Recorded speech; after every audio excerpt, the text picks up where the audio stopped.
What is up, you beautiful people? It's McNulty here. Welcome back to the channel. I hope you guys are all doing well. And it is time for the Wilderness Summon. And we do have a brand new hero in the portal. He actually looks pretty awesome. So we're going to have a closer look at Gideon today. But of course, again, no wilderness event. We won't dwell on that for too long, though. We have a brand new hero in the portal. He's waiting for us to have a closer look at him. So let us jump right in and have a look at my man. So he is, of course, going to be one of the fawns. You can see he's got those weird cloven hooves there. They just look so awkward, all of these heroes. Great news, though, is that Verity is back again. She is featured in the portal, and she is one of my favorite heroes from the Fawns family. So you'd be doing really, really well if you do manage to get hold of this lady. I was going to say little lady or young lady, but she's kind of like a weird looking lady. But anyways, you'll be doing really well if you get hold of Verity. And then my man Von Rothbart is obviously featured. What an absolute G. No idea again why he's in here, but he's in here. So you do have a chance to grab him from this portal. Now, in terms of what we've got with Gideon, we do have a holy hero. And he is of the defensive class, so the paladin class, which gives him an extra boost to his defense, which is decent. Now, he is of the Fawn family as well, so just for a quick recap, the bonus is from a single hero upwards, 75 or 100% chance to resist mana reductions and mana status ailments, 50 to 100% more damage dealt against minions. So that is a new bit on the end. We did have the resistance against mana reductions and mana status ailments, but now they're dealing more damage against minions. Now, I don't know whether that applies to Mega Minions. I should certainly hope that it applies to Mega Minions, but it doesn't specifically state it there. So I think we need a little bit of testing on that one, but it is a good idea to where they're able to deal more damage, and we're seeing the passives coming in, obviously, where they're reducing the minion health with the ninjas. So we are tackling the issue of minions, but then again, they created the issue of minions. So I'm not sure it's create the problem and give you the solution kind of thing, but we know that's how it goes anyway. That is the family bonus. It's a really good, strong family bonus for them. And then for Gideon, he gets 3 passives. So not all of these heroes get 3 passives. You can see with Verity, she's only got the 2. But with Gideon, he gets 3. So his first passive is resist defense reduction.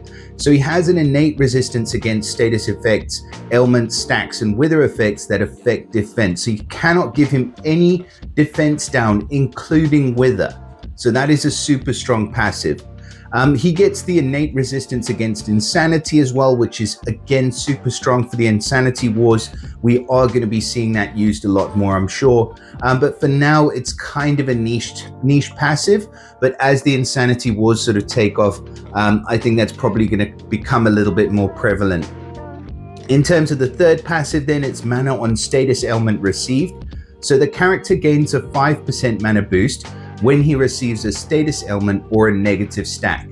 Really decent passive. Any kind of negative ailments you put on him, he's going to receive 5% mana. It's pretty awesome. And then in terms of stats, let's switch off the max power just for a sec. Really good stats. So 1131 on the stats, 1104 on attack, 1147 defense, and 2138 HP. So you can see he's a little bit more defensive, but not very much. And that is good because I believe Gideon, we're looking at a healer here. So despite the fact that he looks like he could do some pretty brutal hits, it looks like he's not really interested in all of that nonsense. So let's have a look at his special. It's called Purifying Light, and it's running at slow speed. So at slow speed, he's going to safely cleanse status ailments from all allies. So it says here, Safe Cleanse bypasses all secondary effects such as damage on removal, which is awesome. And external effects such as passive skills and family effects can still activate, but that is awesome. So priority cleanse and safely cleansing. Although we don't have that big of an issue with the damage removal, so I'm not sure that's really as strong at the moment. And then he gets enhanced dodge. So all allies get 100% chance to dodge special skills that deal damage. So they are going to dodge any special skill that deals damage. The effect lasts until the ally successfully dodges 1 time. Now that is kind of redundant, to be honest, because you're saying that they get 100% chance to dodge, but then you're also saying the effect lasts until they successfully dodge one time. It's saying the same thing twice. They're gonna dodge, but you also remove, the effect lasts until they dodge. It's just dumb. Anyway, let's move on. After the enhanced dodge ends or is removed or replaced, the ally recovers 56% health and gets 50% defense for 6 turns. Okay, so this is going to trigger. It's basically like he's a delayed healer, but he gives you a turn of dodge as well. So he's kind of throwing that into the mix, which I do kind of like. I don't like the description, don't get me wrong, but I do kind of like the special. So it's a pity it's running at slow speed. I think we could get away with this guy being at average. At slow speed, I don't think he's going to be quite as impactful, but I do like the special. So the safe cleanse is, awesome. It's neither here nor there, but it is a priority cleanse, which is awesome because you're putting up a buff afterwards. So you don't want anything else to get in the way of that. So the cleanse comes first. The dodge comes in, so everybody's going to dodge. And as soon as they dodge, they are then going to receive 56% health, which is huge. And they're going to get 50% increased defense for 6 turns, which is huge as well. So as far as healers go, I mean, this guy, I was just saying about how, what's our hero of the month's name? Fiona. I was just saying about how Fiona's going to struggle to keep up with Toon Vivica. This guy, he pretty much can, to be honest. I mean, because Toon Viv does a similar thing. I mean, she pops the defense up. Let me just have a quick look at Toon Viv in my roster. She's somewhere here. Yeah, here she is. So 54% health recovery for all allies, 45% defense for 4 turns, and for holy characters it lasts 2 turns longer, and then the cleanse comes at the end.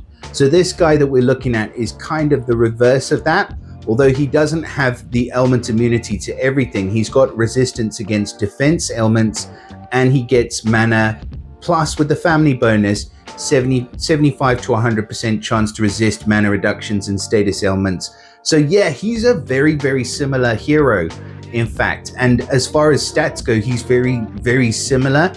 But I just think, obviously, he wins out on the percentage of heal and the percentage of defense. So basically, this is the Hooven version of Toon Vivica. Until we get the glass tunes or the glass costumes, and then everything goes out the window again. As far as the ether talent, we've got boosted regen, which is an awesome ether talent for him because he boosts health at the start of the battle. But yeah, he's a really good healer. I've got not much more to say about Gideon. Please do let me know in the comments what you guys think about this guy. Does he win? Is he better than Toon Viv? Is he worse than Toon Viv? Is he am I missing something? Is he the best thing since sliced bread? I mean, to me, he's definitely an S tier healer in the game. That's about it. He's not doing anything that we haven't seen before, put it that way. So let me know in the comments what you guys think. Drop us a like and subscribe to the channel if you're not subscribed already. Just a quick mention, we do have memberships on our channel. So if you are considering supporting me, if you like the content and you feel like it would be worth it, then, there's a few perks to being a member of the channel. So I would encourage you, if it is something that you have any interest in at all, then check that out. But yeah, with that all being said, I wish you guys all of the best. Have an awesome weekend. Share it with your mother, and I'll see you again soon. Bye, guys.